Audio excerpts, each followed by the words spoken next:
This fresh coat of the startup life has been sprayed on nice and smooth by Wagner and the Flexio series of paint sprayers. Startup Nation, my wife decided she wanted to rehab her childhood home. The goal was to fix it up and invite a nice family to rent it out. We knew one of the biggest jobs we had to undertake was painting. However, from the walls, the cabinets, and even the siding outside, it was going to be a big task. As entrepreneurs with a company to run, we knew this was going to take up a lot of our time, which is why we decided to get a paint sprayer.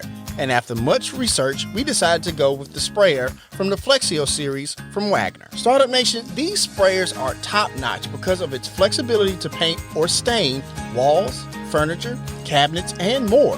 It's 10 times faster than using a paintbrush, which was a big selling point for us. And you can paint or stain right from the can. It's also easy to clean in 5 minutes, and being great for indoor and outdoor projects, a paint sprayer from the Flexio series clearly needs to be part of the arsenal in your garage. So if you're ready to stain your deck, or like me, fill your daughter's request of a bubblegum pink room, up your game with a paint sprayer from the Flexio series by Wagner. Take it from me, your time will thank you. It's time to be about that life, the startup life. Here's your host, Dominic Lawson. All right, Startup Nation, so I hope you're ready to receive some value today. My name is Dominic Lawson, and this is The Startup Life, the show for entrepreneurs and career-minded professionals. You know, Startup Nation, around January, you were probably super excited about starting a company, you know, one of those New Year's resolutions and stuff like that. You knew you had to raise capital and everything, and then COVID just kind of came out of nowhere and probably put a kibosh on the whole thing. But we have two, not just one, but two well-seasoned investors here on the show today to kind of help us out, kind of navigate those waters, and to talk about two new books that we'll be discussing. We have Ian Hathaway and Brad Feld. Fellas, how's it going today? Going great. Thanks for having us. No worries. So if you would, I guess we'll start with Ian. Really quickly, just kind of share your origin story a little bit about who you are and what you do. Yeah, so I currently work with Techstars. I'm part of our ecosystems team.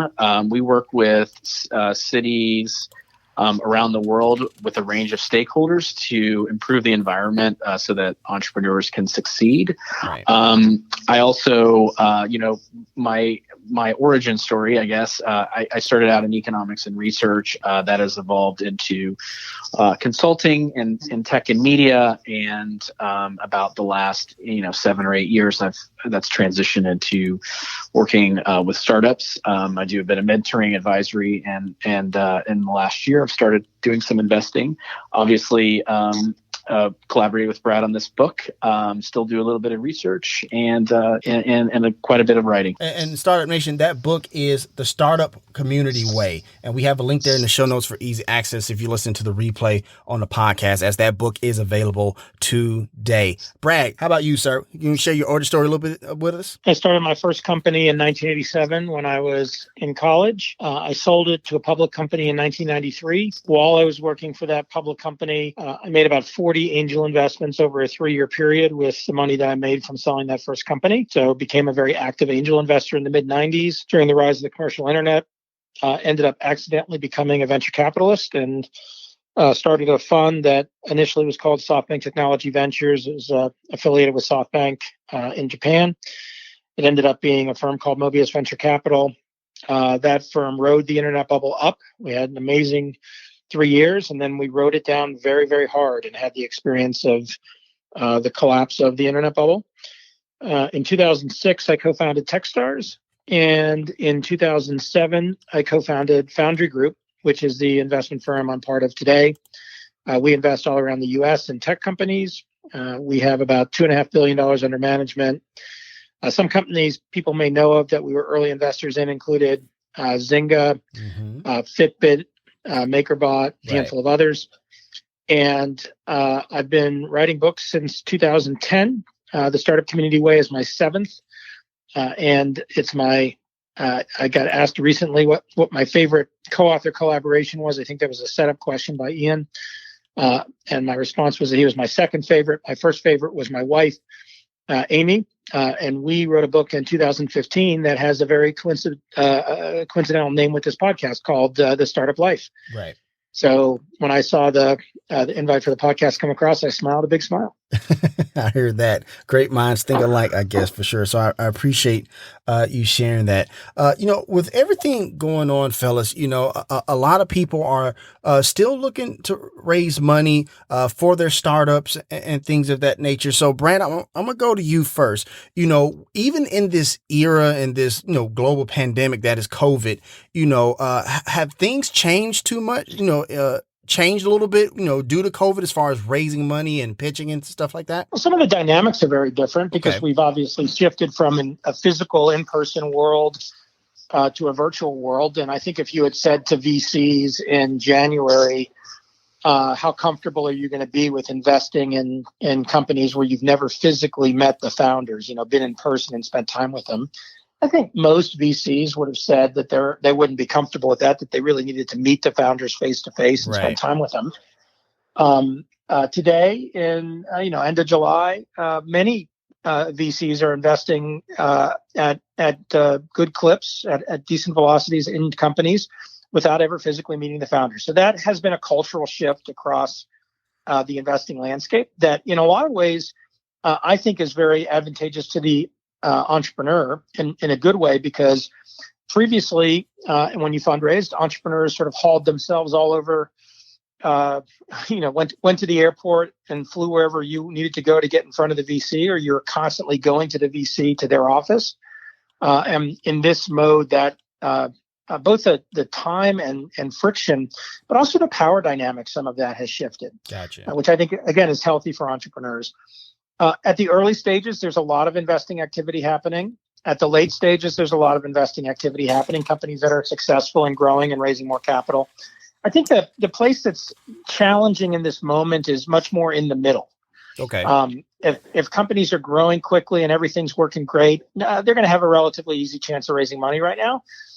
If companies, have raised some money but are sort of stuck, they're growing a little bit but not that much, or the business isn't quite working, or products in the market, but it hasn't really taken off yet. I think those next financings right now are very challenging. Ian, I want to ask you something really quickly, because I was talking to another guest here on the Startup Life, Marcy Harris. She has a startup there. Was not a startup anymore, is in the game 10 years now, but she has a company there in Silicon Valley. And we had a discussion yesterday about how, there's kind of a movement in Silicon Valley and investing in VC world across to where it's starting to be more about like generating revenue as opposed to just raising money with companies. Can you kind of talk about that a little bit? Are you experiencing that? Are you seeing that in your work as well? Well, I'll just say that so I'm not a VC. Gotcha. So Gotcha. I'm investing the companies that are coming in front of me are at a much earlier stage, pre-seed and seed. So oftentimes these are companies with little to no revenue to begin with. Right. So that's a little bit of out of the question, but we do see, there are a number of emerging models. We see a couple of models that are gaining traction in DVCs. One of them where they're moving towards more of a revenue-based model, Right. Alternative funding models, where it's not, hey, look, I look at VC as a form of accelerating a company's growth cycle.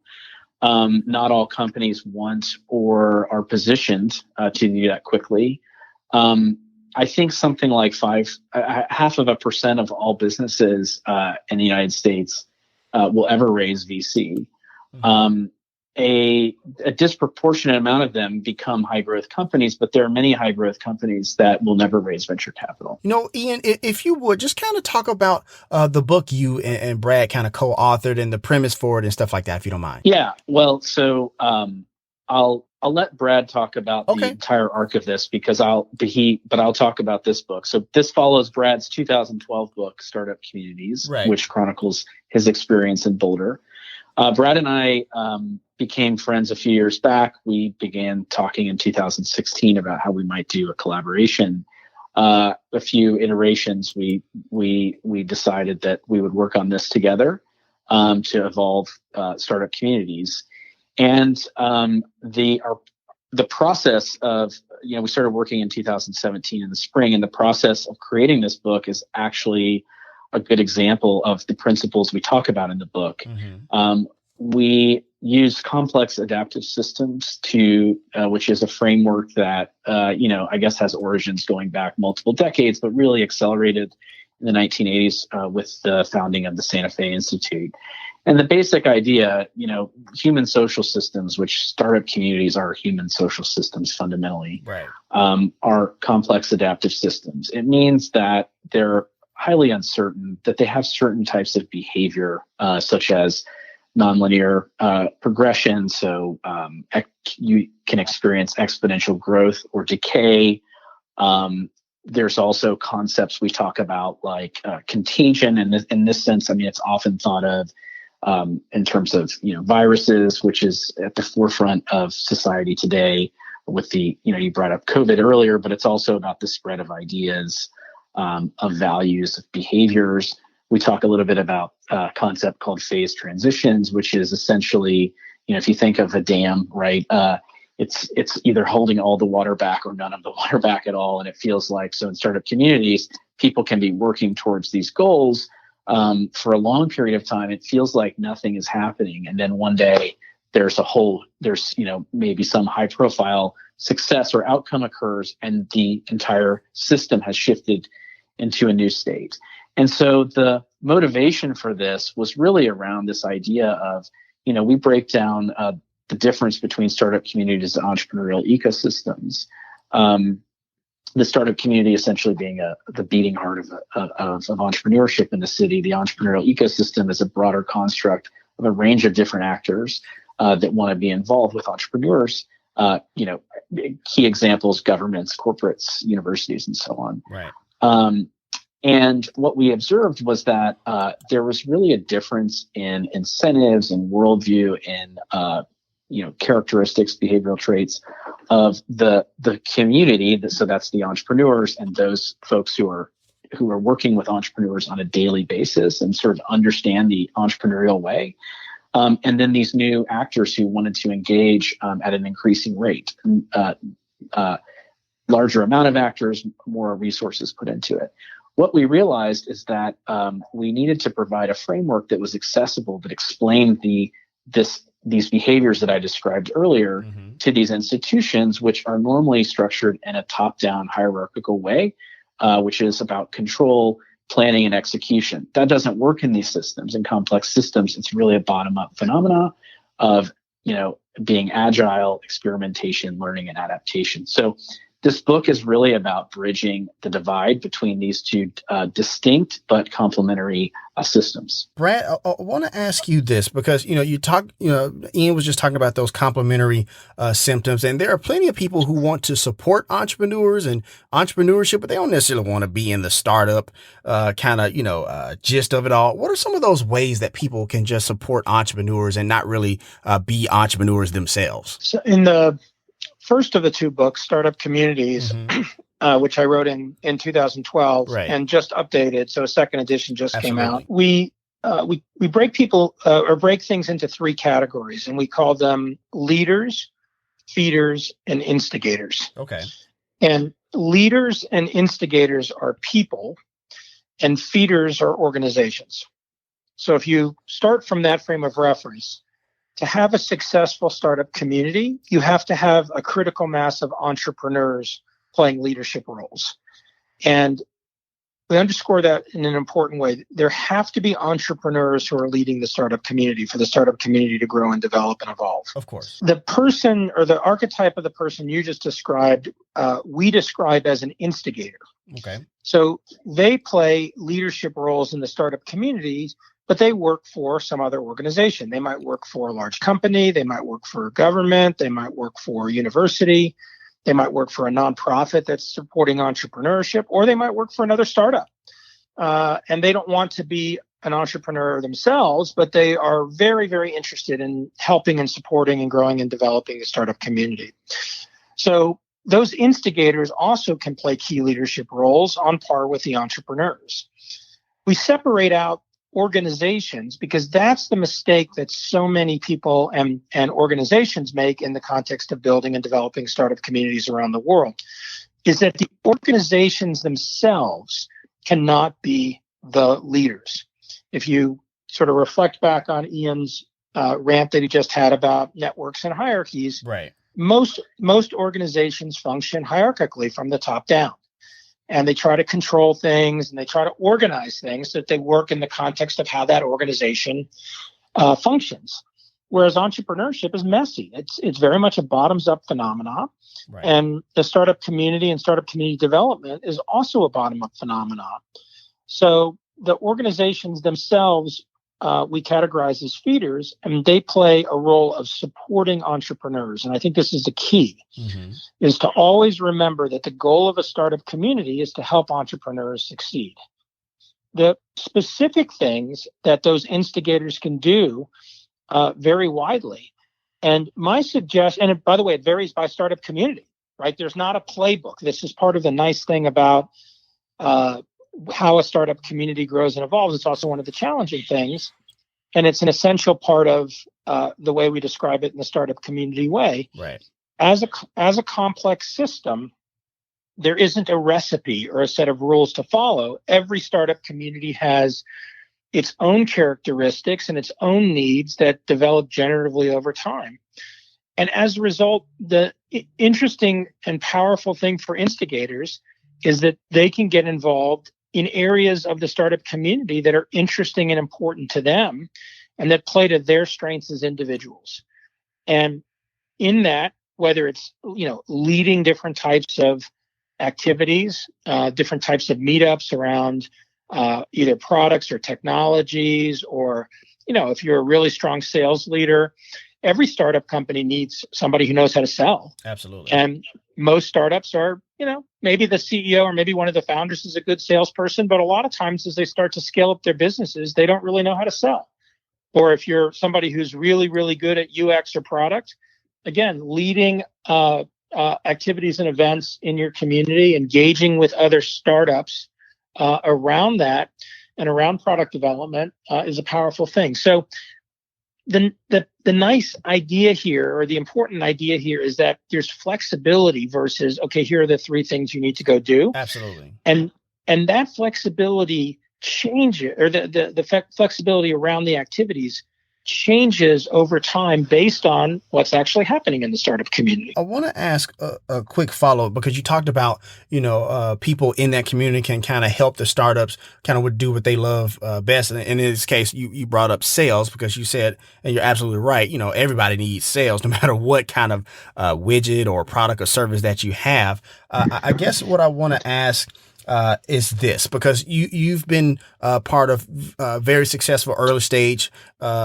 investments, like you mentioned Zynga, and I read in your profile Harmonix and stuff like that. Big fan of Guitar Hero here and stuff like that. What are some of those things you're looking for as the VC that you need to hear from a salesperson in a sales pitch, in a slide deck? Because we have many people in our audience who are trying to put those slide decks together, trying to put those sales presentations together. What are you looking for? What is successful to you? The most important thing for a founder to know when they're trying to raise VC or pitching VCs is to not think of venture capitalists as a singular thing, a singular archetype. Right. Each VC is different, and each VC firm is usually a collection of a different set of VCs. For the older people in the audience, I like to refer to VCs as Dungeons and Dragons characters. Mm-hmm. If you're a Magic the Gathering or a Lord of the Rings fan, you'll recognize it. You got some elves, and you got some dwarves, and you got some giants, and you got some orcs, and you got some trolls. And unfortunately, in the venture world, there's plenty of trolls. And the thing to recognize as a founder who's pitching investors is that you're really needing to do two things at the same time. One is you need to sell yourself and sell your vision of what you're building, and sell your product and the product that you're creating. So that's a thing. Right. The other is you need to help convince the investor that you were put on planet Earth to do the thing you're working on. So this notion of not just the substance of what you're doing, but also your deep obsession and commitment to what you're doing. Right. On the VC side, some VCs are very analytical, so they care a lot about the numbers. Some VCs really only care about the product. Some VCs are very focused on what their interpretation of the market opportunity is. And so this comes back to the first comment that I made, and then I'll answer from my perspective. Sure. The comment that I made is you need to understand when you go pitch somebody what they're interested in versus viewing it as a generic thing you're trying to convince them of. And 20 years ago, that was really hard because there wasn't information on the web about VCs, and VCs didn't tweet, and VCs didn't blog. And there weren't websites. And today there's a huge amount of information on the web about pretty much everybody. And so I really encourage entrepreneurs to do some research in advance and make sure that they're tuning their message and tuning their approach to what they view the VC or the investor as saying they're interested in. For me personally, I really only am focused on three things. Okay. One is whether or not I have an affinity for the product. I don't have to be a daily user of the product, but I have to care about the product. I have to get it. I have to understand why it's interesting.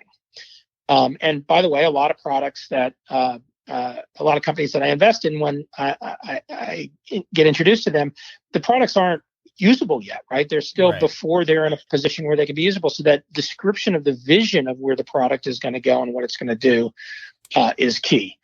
The second for me is that the founders have to be obsessed about what they're doing. And I use the word obsessed rather than passion deliberately, because it's super easy to fake passion. You can be enthusiastic about anything if you're an extrovert or if you're a good salesman.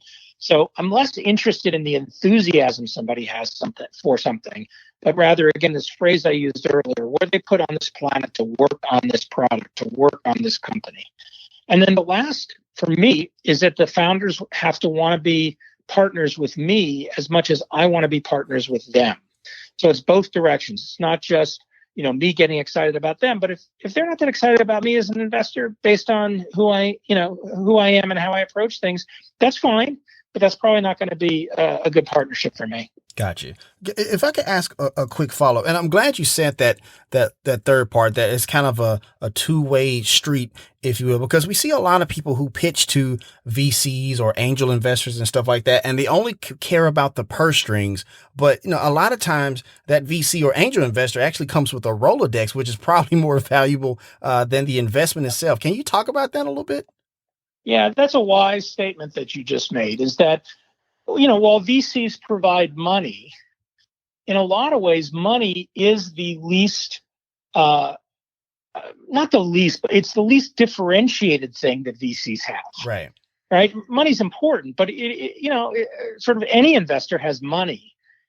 If you only have one investor who's interested in you, then of course that's what you're going to do, because you need the money. That's why you're raising the money from the investor. But if you have multiple investors who are interested in you, all of a sudden you can dig deeper and start to understand what those investors are able to bring to the table beyond just money. Rolodex is something most investors have. Rolodex to other investors, Rolodex to help you, recruit people, employees, customers. But even that, the Rolodex itself can be helpful, but also most investors are going to have a network that they can help you plug into. So it's who's in the network and what's the quality of the network starts to become more important than just that they have a network. Some investors are, again, great salespeople. Some are great product people. Some are great financial people. If you're a great product person as a founder, you might be attracted to a VC who is also a great product person, but you might benefit more from a VC who's a great salesperson. And so just understanding what the skills and capabilities of that VC are and what you need as a founder or a founding team becomes a key part of that exploration. For sure.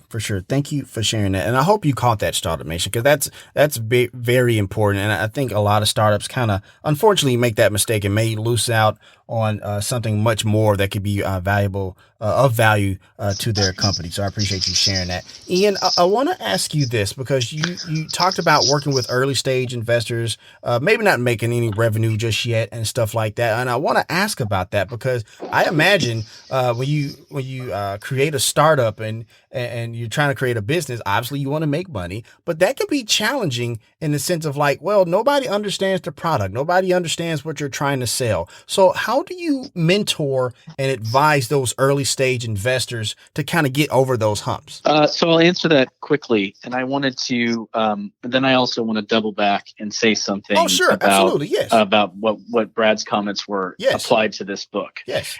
In communities. So, I mean, at the very early stage, what you're betting on is an idea and what it could be. So does this have the potential to become a very large company and return investment on the other, the next 10 companies that will likely fail? Similar comment to Brad's is, do I have an interest in what they're doing? Right.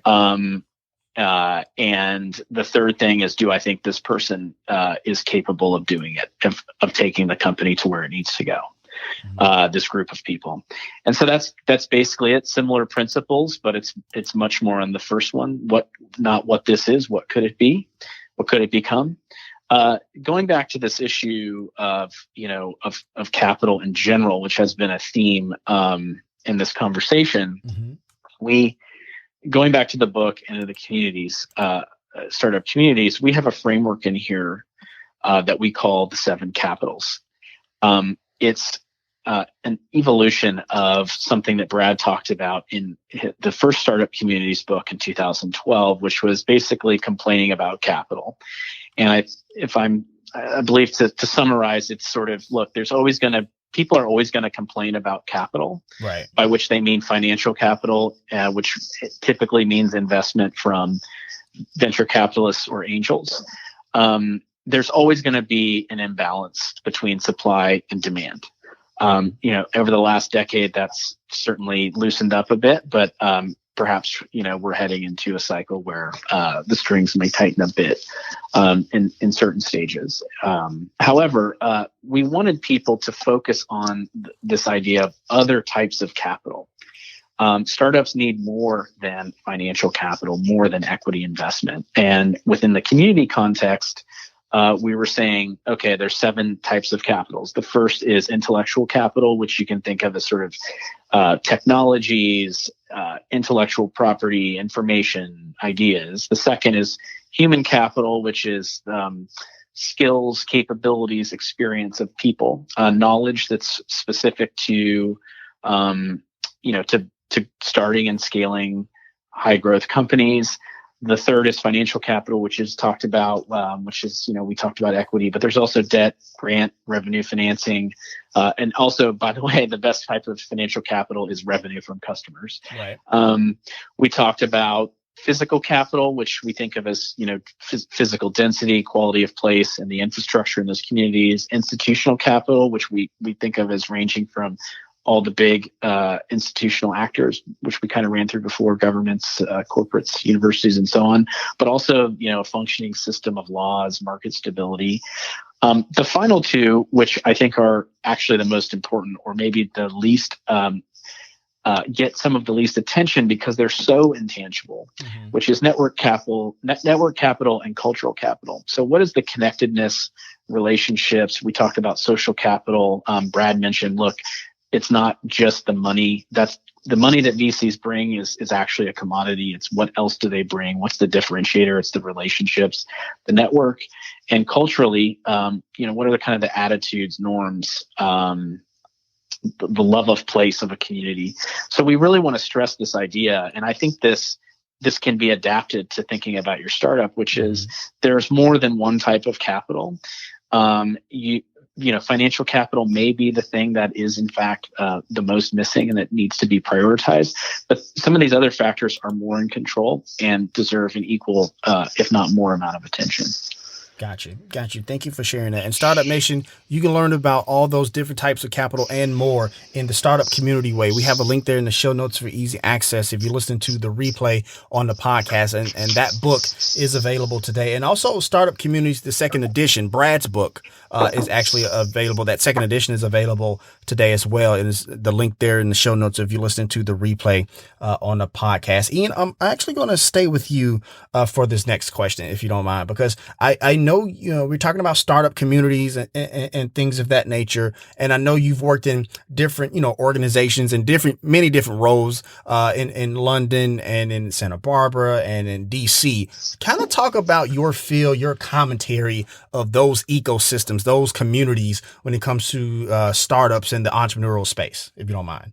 Well, they're all very different. Of course. And I actually believe that the startup communities, tend to reflect the broader community. Okay. I'm going to tell a story about a different place. Please do. Which is Boulder. And the reason I want to do this is that I feel like my personal take on Boulder is a very powerful example of how people can take this work into the world and improve their own communities. Okay.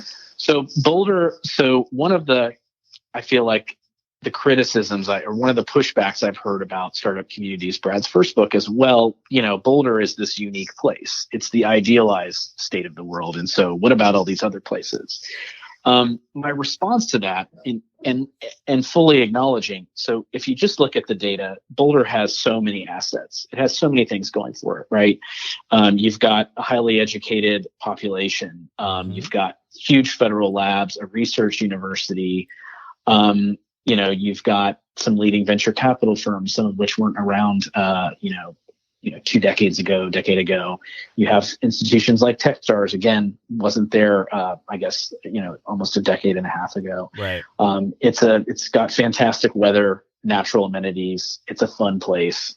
All of these things. But even when you account for all of that, if you look at, depending on the measure, entrepreneurial output on a per capita basis in Boulder is really second to maybe the Bay Area only in the United States, if not greater. Right. So very high capacity. I think, it attracts a certain type of individual, but what I personally believe, and this is the key lesson from Boulder, from my perspective, is that Boulder gets, I'm saying it sort of, they get all of the juice out of the lemon. Through being more collaborative, through being helpful to one another, opening their networks, making introductions, giving time.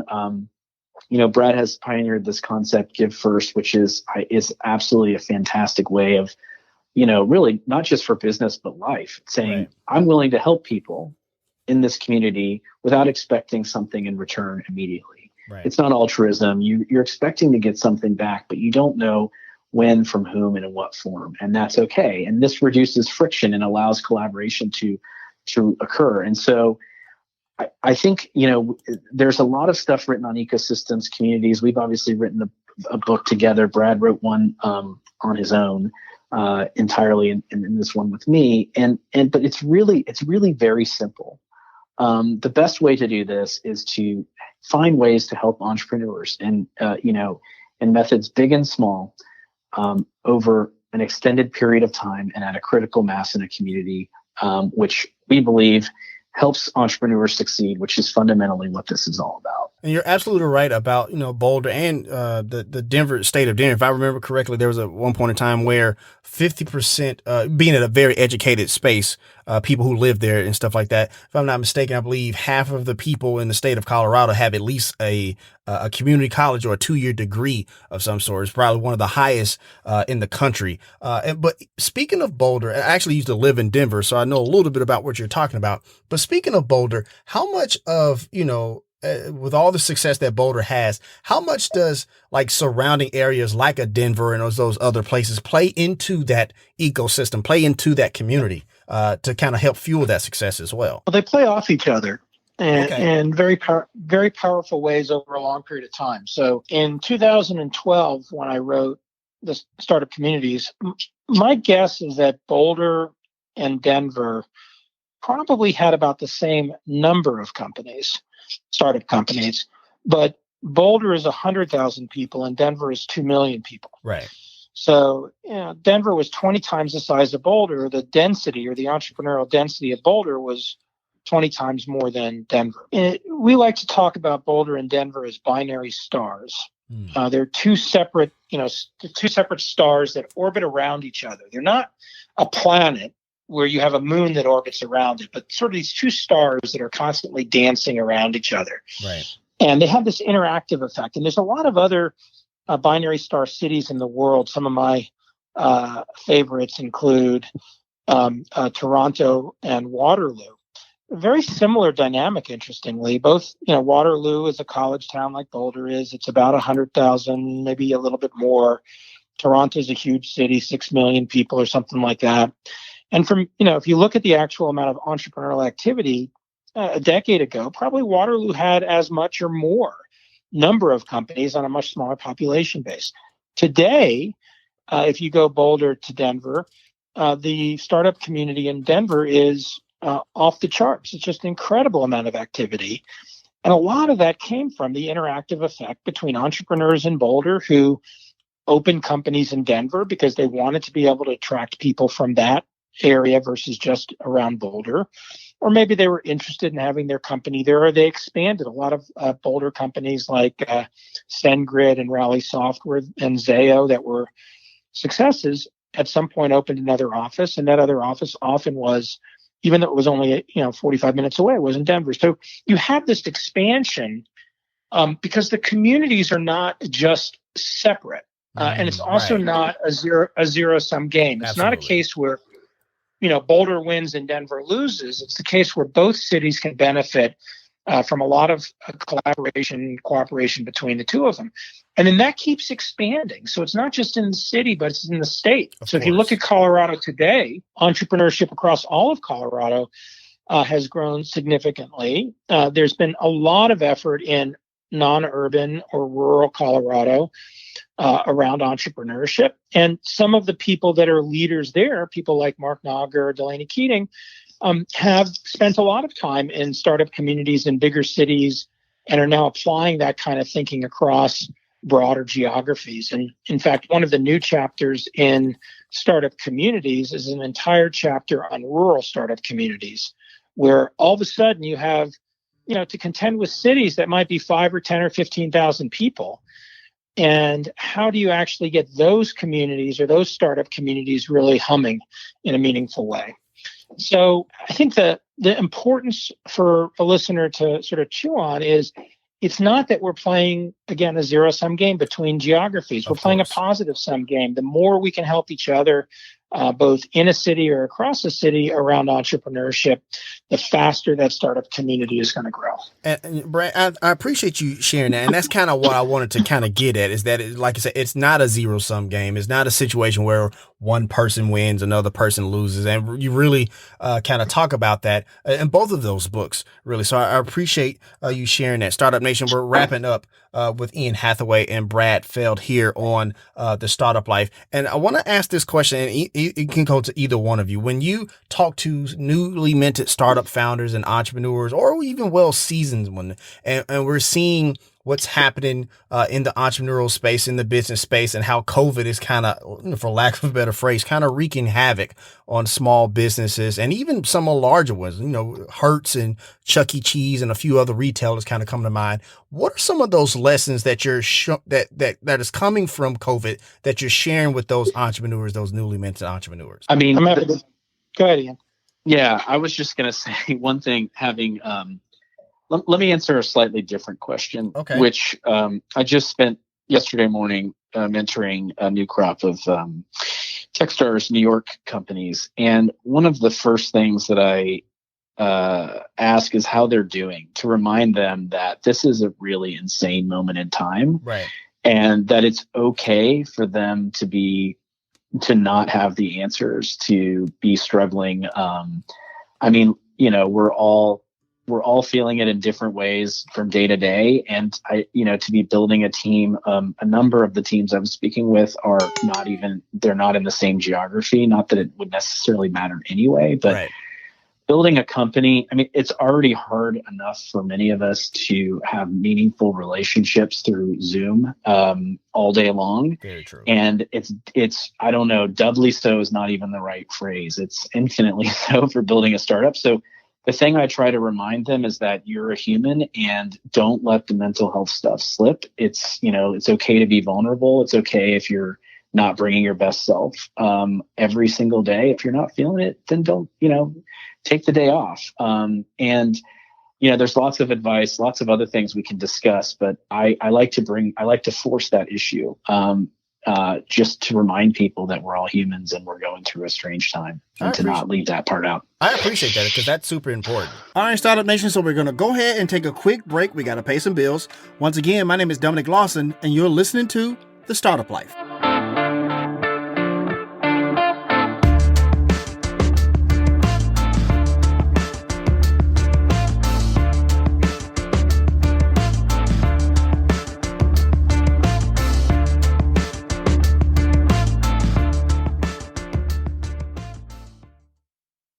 This episode of The Startup Life is sponsored by SaveTheChildren.org.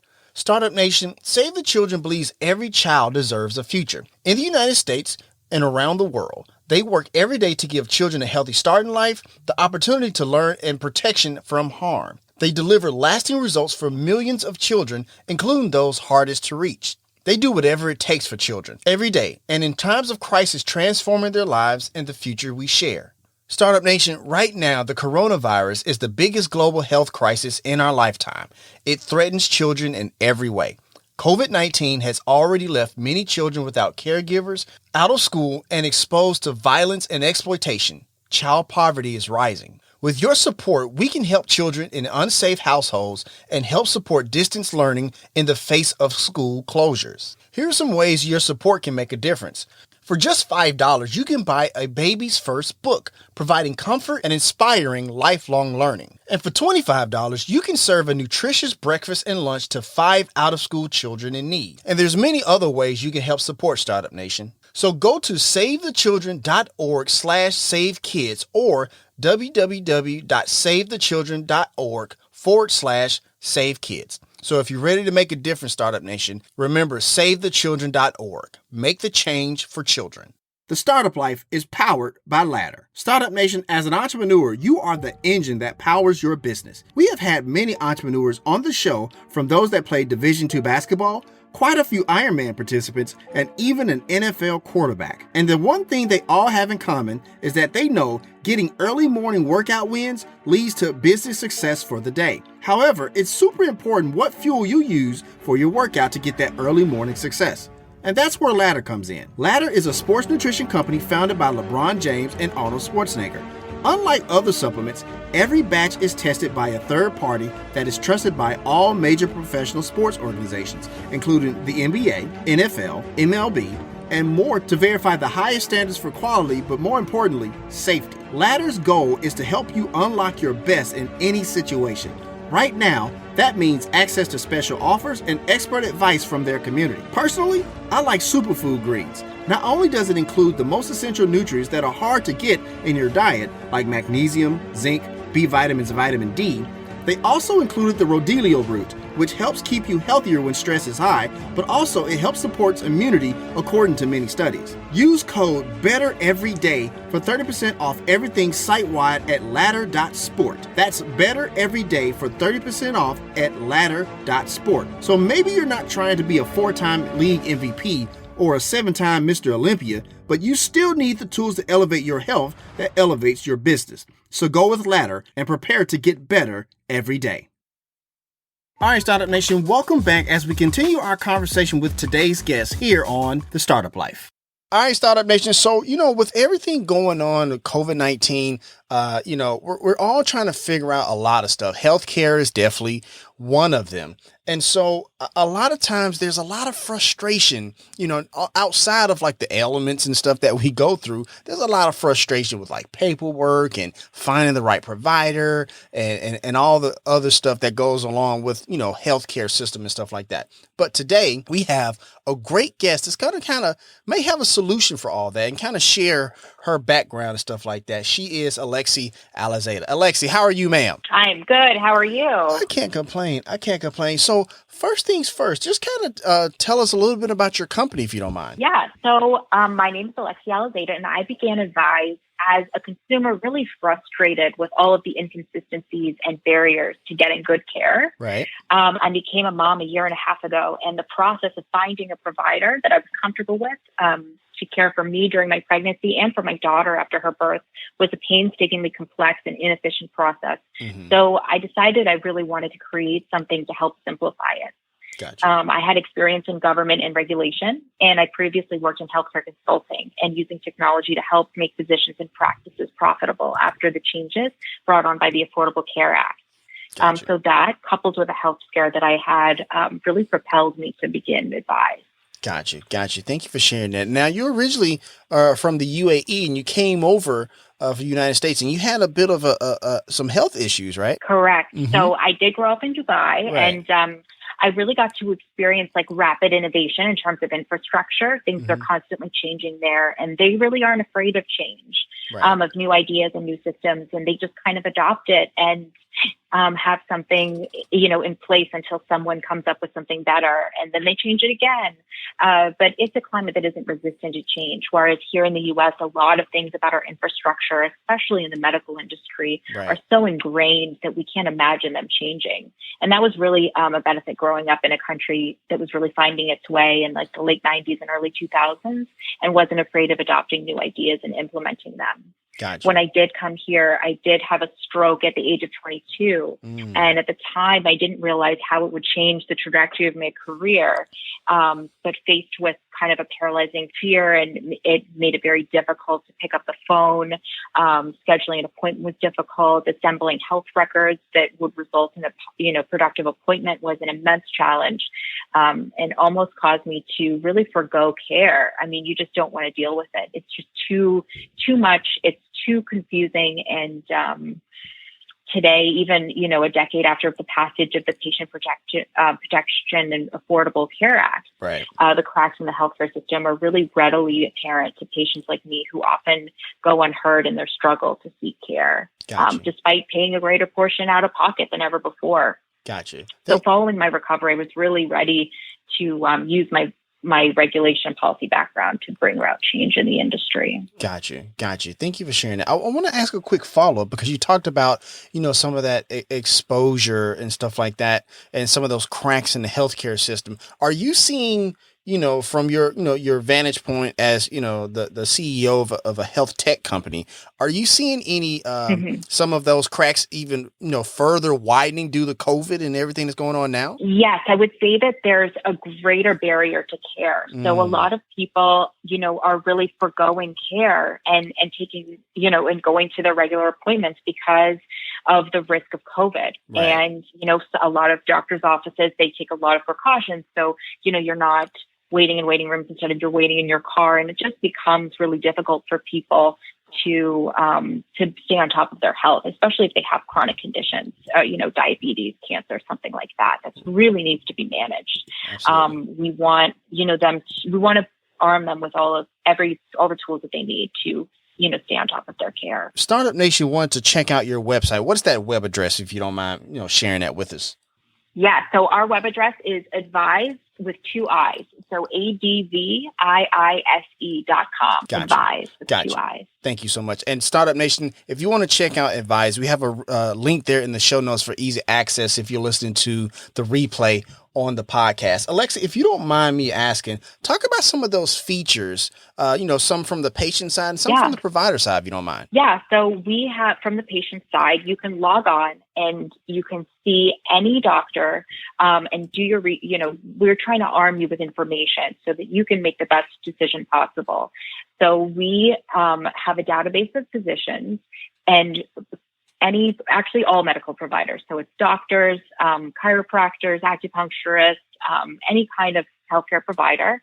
And you can search based on location, and then you can compare reviews and their availability, see their training, and you're able to book in real time without having to call. And if they have their telemedicine platform set up, then you're able to see them right away on the platform. You can schedule and then you get sent the link right away and you can join the session. It takes a lot of the work out of finding a healthcare provider because a lot of us are just lost trying to find good care. For sure. And you know, I know a lot of people, like, they have these frustrations. I know my wife was having some frustrations with her healthcare provider, like trying to find, like, you know, a doctor's appointment and stuff like that. So having that real time, access real-time and transparency, booking it's super important. Yeah, sorry, I didn't mean to cut you off. Go ahead. Absolutely. No, you can be making phone calls, all day, and they can say, okay, maybe in 3 weeks we have an appointment, and you have to fit yourself into this one slot. If you have, a conflict, doesn't matter. That's all they have. And this way, if someone cancels, you get to see that appointment come up right away. You can book it. So hopefully it's same day or later in the week. It's not 3 weeks out, 6 weeks out where, you're not going to get seen, or by that time, it's resolved itself. Right.